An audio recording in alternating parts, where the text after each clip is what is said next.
এখন যে টাকাটা দিলাম এটা হলো আমাদের বাসায় জমানো ব্যাংক থেকে টাকা।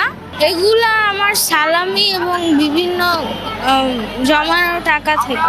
আমাদের দেশে যেই তো এখন অনেক বন্যা হচ্ছে, আর এই বন্যার জন্য অনেক মানুষের কষ্ট হচ্ছে, তাদের জন্য এই টাকাগুলো আমি প্রদান করে দিলাম।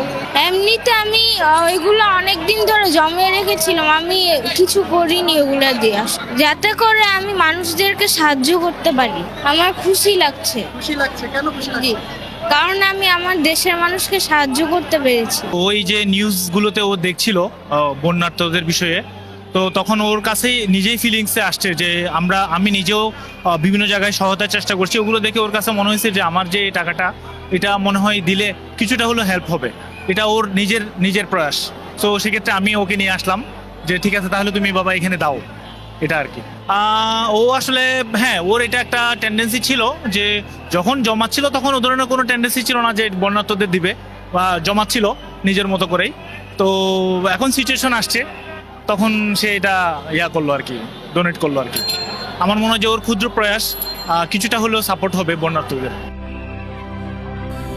আসসালামু আলাইকুম প্রিয় ভাই বোনেরা, আজকে যে লাইন দেখছেন এ লাইন টাকা নেওয়ার জন্য না, বন্যার্থদের টাকা দেওয়ার জন্য সিরিয়াল।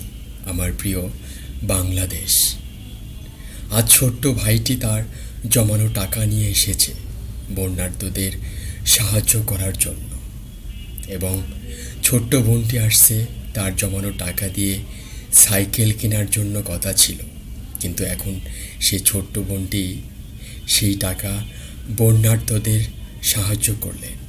আল্লাহ তুমি এই ছোট্ট ভাই এবং ছোট্ট বোনটিকে নেক হায়াত দান করুন। সবাই ভালো থাকবেন, সুস্থ থাকবেন।